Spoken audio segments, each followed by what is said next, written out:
புதன்கிழமை 2025 நவம்பர் மாதம் இரவு 6:15.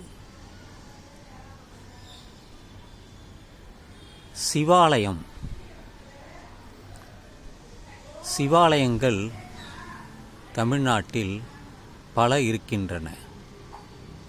பொதுவாகவே ஒரு ஆலயம் என்றாலே அங்கே வீற்றிருப்பவர் அல்லது நின்று கொண்டு இருப்பவர் ஒரு சிவன். இதெல்லாம் சிவபுராணத்தில் வரக்கூடியது தான். முதலில் அதை தெளிவுபடுத்திக் கொள்ள வேண்டும். இப்படி ஒரு ஆலயம் என்றாலே அங்கே ஒரு கோபுரம் இருக்கும், ராஜகோபுரம். சில கோயில்களில் 4 கோபுரங்கள் இருக்கும். பொதுவாகவே அந்த ராஜகோபுரம் கிழக்கிலிருந்து தான் அவர்கள் தொடங்குவார்கள். அந்த வாயில் கதவுகள் எல்லாம் 20 அடி 16 அடி என்று மிக உயரமாக இருக்கும். அதில் எல்லாமே கருங்கல்லால் கட்டப்பட்டது தான். அங்கிருந்து தான் நமக்கு சிற்பங்கள் தொடங்குகிறது. அதற்கு முன்பே மண்டபங்கள் இருக்கும். முன் மண்டபம், முகமண்டபம் என்று. அதற்கு உள்ளே, கோயிலுக்குள்ளே சில சன்னதிகள், அதுவும் மண்டபங்கள் போலத்தான் இருக்கும், அதில் இருக்கும். அதன் பிறகு மதில் சுவர் இருக்கும், அதுக்குள்ளத்தான் எல்லாமே அமைந்திருக்கும். அதிலே சிவாலயம் என்றாலே முதலில் ஒரு நந்தி இருக்கும். நந்தி என்றால் காளைதான். அதுதான் சிவனின் வாகனம் என் புராணத்தில் சொல்லப்படுகிறது. அதன் உள்ளே சென்றால் கர்ப்ப கிரகம் என்று எங்கே முக்கியமான இடம் இருக்கிறதோ, ஒரு பெண்ணுக்கு எப்படி கர்ப்பம் தரிக்கக்கூடிய இடம் இருக்கிறதோ அதுபோலத்தான் அந்த கர்ப்ப கிரகத்திலே லிங்கம் வைத்திருப்பார்கள். சிவலிங்கம் என்று சொல்வார்கள். அது 2 பிரிவாக இருக்கும். அந்த அடிபாகம் அது பெண் உறுப்பாகவும், அதன் மேலே இருக்கக்கூடிய லிங்கம் 2ம் சேர்ந்துதான் சிவலிங்கம் என்பார்கள். அது சிலர் அந்த அடிபாகத்தை ஆவுடையார் என்பார்கள், மேல் பகுதியை லிங்கம் என்பார்கள். அது பார்ப்பதற்கு ஆண் உறுப்பும் பெண் உறுப்பும் இணைந்ததாக இருக்கும். அதனுடைய அடையாளம் என்ன என்றால் உற்பத்தி. மனித வாழ்க்கையில் உற்பத்தி, ஆண் பெண் இல்லை என்றால் உற்பத்தி இல்லை. அதன் அடையாளமாக இந்த சிவாலயங்களில் வைத்துள்ளார்கள். இந்த தெற்கு புறத்தில் அந்த முதலிலே இருக்கக்கூடிய கர்ப்பகிரகத்தை சுற்றி இருக்க சுவரில் கிழக்கே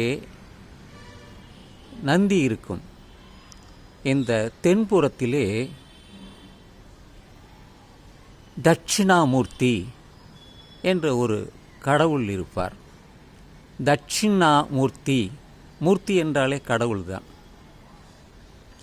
தட்சின் என்றாலே அது தெற்கு வாசல், தெற்கு புறம். தெற்கு புறமாக இருக்கக்கூடிய அந்த சிவன் தான் தட்சிணாமூர்த்தி. அதுக்கென்று சில கோயில்கள் இருக்கிறது. கும்பகோணம் அருகிலே அந்த தட்சிணாமூர்த்தி கோயில் இருக்கிறது.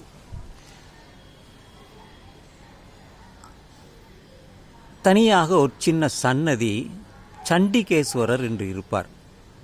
அங்கேயே இருப்பார் சண்டிகேஸ்வரர். அது கொஞ்சம் பள்ளத்தில் இருப்பார். அது என்னவென்றால், சிவன் அவள் தியானம் செய்து கொண்டிருப்பதாக, தவம் செய்து கொண்டிருப்பதாக இருப்பார். அது கொஞ்சம் தாழ்வாக இருக்கும். அங்கே பல பேர் அவருடைய தியானத்தை கலைப்பதற்காக கைத்தட்டி போவார்கள். அவருக்கு காது கேட்காது என்று சிலர் சொல்வதும் உண்டு. இதெல்லாம் புராணம் தானே, சிவபுராணத்தில் வரக்கூடியது தானே. அப்படியே நாம் சென்றால் அந்த சிவலிங்கத்திற்கு பின்புறம் இருக்குது லிங்கோத்பர். அது லிங்கம் ஆண் உறுப்பாக இருக்கும். அதன் உள்ளே சிவன் ஒளிந்து கொண்டு இருப்பது போல இருக்கும். அது ஒரு சிலை தான். அப்படியே வடக்கு புறம் சென்றால் அங்கே ஒரு துர்க்கை இருக்கும்.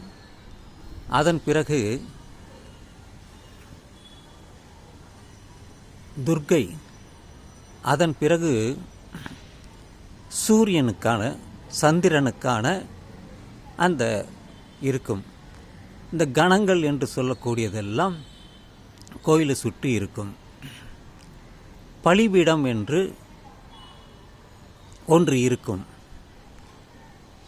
கொடிமரம் ஒன்று இருக்கும். இதெல்லாம் ஒரு கோயிலுடைய அமைப்பு தான். இப்படித்தான் அந்த சேர சோழ பாண்டியர்கள் கோயிலை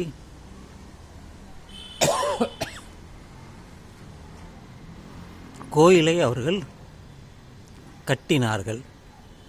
முதலில் செங்கல்லால் கட்டினார்கள். அதன் பிறகு கற்களை வைத்து, பாறாங்கல்லை வைத்து அவர்கள் கோயிலை கற்கோயிலாக மாற்றினார்கள். இதுதான் பொதுவாக சிவாலயங்களில் இருக்கக்கூடியது. சிவனை வழிபடுபவர்களை சிவனடியார்கள் என்பார்கள். 63 நாயன்மார்கள், அவர்களெல்லாம் சிவனுக்கு தொண்டு போடுபவர்கள், தொண்டு செய்பவர்கள். இது போன்ற தமிழ்நாட்டிலே சிவாலயங்கள் சுமார் ஒரு 5000த்திற்கும் மேற்பட்டதாக இருக்கும். காவிரிக்கு தெற்கே, காவிரிக்கு வடக்கே என்று சிவாலயங்கள் அமைத்துள்ளார்கள். பெரும்பாலான கோயில்கள் அது தென்கரை காவிரிக்கு தெற்கே தான் அமைந்திருக்கும். அதிகமான கோயில்கள்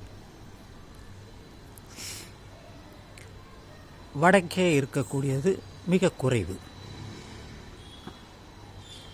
மேற்கே பல கோயில்கள் இருக்கும். பொதுவாக ஸ்ரீரங்கத்திலும் அங்கேயும் திருச்சியில் ஒரு சிவன் கோயில் இருக்கிறது. இப்படி பல கோயில்கள் இந்த அமைப்பில்தான் கோயிலெல்லாம் கட்டப்பட்டது.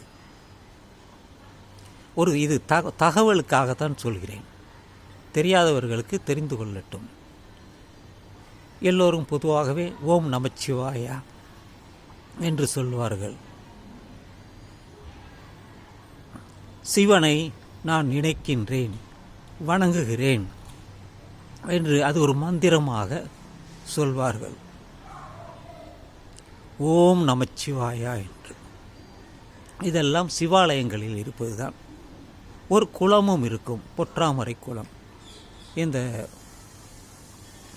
மண்டபங்களுக்கு முன்பே பெரிய பொற்றாமரை குளம் இருக்கும், படிக்கட்டுகள் இருக்கும். பொதுவாக காலை சுத்தம் பண்ணிவிட்டு அல்லது குளித்துவிட்டு கோயிலுக்கு வர வேண்டும் என்பது ஒரு ஐதீகம், ஒரு முறை. இப்படித்தான் முதலில் குளத்தை வெட்டுவார்கள் அரசர்கள். அப்படி தண்ணீருக்காக, தண்ணீர் மேலாண்மைக்காக அதை வைத்துத்தான் அவர் கோயிலை பிறகு கட்டினார்கள். அந்த மழை நீரை வெளியேற்றுவதற்காக வடிகால் எல்லாம் அமைத்துள்ளார்கள். பொதுவாக அவை எல்லாமே வேறொரு குளத்திலோ அல்ல அதே குளத்திலோ நிறையும்படியாக அவர்கள் அமைத்திருப்பார்கள். இதை சிதம்பரத்தில் சென்றால் நாம் பார்க்க முடியும். ஏனென்றால் ஒரு முறை அங்கே வெள்ளம் வந்து கோயிலுக்குள்ளே தண்ணீர் வந்து விட்டது, மழை நீர். சமீபத்தில் கடந்த வருடமோ அதுக்கு முன்பு வருடமோ. அப்பொழுது எல்லாம் தண்ணீரை வெளியாக்குவதற்காக பார்க்கும் பொழுது ஒரு பெரிய தண்ணீர் மேலாண்மை வெளியே கொண்டுவதற்காக அங்கே இருந்தது காண முடிந்தது. அது ஆழமாகவே இருக்கும், அது வாய்க்கால் போலவே இருக்கும். அப்படித்தான் அவர்கள் கோயிலெல்லாம் கட்டினார்கள்.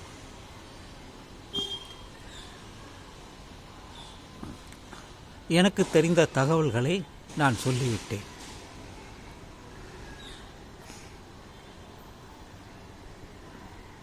ஆதி சிவன் என்று சொல்வார்கள், கும்பேஸ்வரன் என்று சொல்வார்கள்.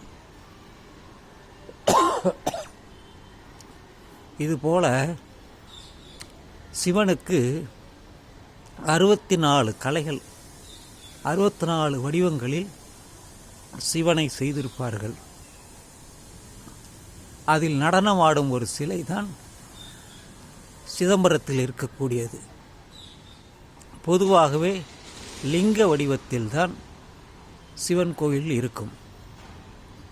சில கோயில்களில் நிற்பது போலவும், சில இடங்களில் பள்ளி கொண்டு இருப்பதாகவும் அவர்கள் வைத்திருப்பார்கள். இது ஆந்திராவில் அது போன்ற கோயில்கள் இருக்கிறது. இந்த நாயன்மார்களில் 4 பேர் கோயில் கோயிலாக சென்று வழிபட்டு பாடல்களை எழுதியுள்ளார்கள். அப்பர், சுந்தரர், சம்பந்தர், மாணிக்கவாசகர். அவருடைய தனி தகவல்களை நாம் சேகரித்தால், அதை பற்றி பேசினால் நேரம் அதிகமாகும். இரண்டாவது, அது சில குறிப்பிடமுடியாக சிலர் இருக்கிறார்கள். அவர்களெல்லாம் நமக்கு அறிவுக்கு பொருந்தாத வகையில் இருக்கும். அது அதிகமான விமர்சனம் கொண்டு வருவதாகவும் இருக்கும். அதையெல்லாம் பல பதிவுகளில் நான் செய்துள்ளேன். எனவே இதை காணக்கூடிய, இந்த காணொளியை காணக்கூடிய அனைத்து சிவாலயம் சென்று வரக்கூடிய சிவனடியார்களுக்கு அவருக்கு தெரிந்த விஷயம்தான். இருந்தாலும் இதை என் வாயில் மூலமாக என்னுடைய சப்ஸ்கிரைபர்கள் தெரிந்து கொள்ள வேண்டும் என்பதற்காகத்தான் இது. எனவே இந்த இரவு நள்ளிரவாகட்டும் என்று சொல்லி இந்த பதிவை நான் நிறைவு செய்கிறேன்.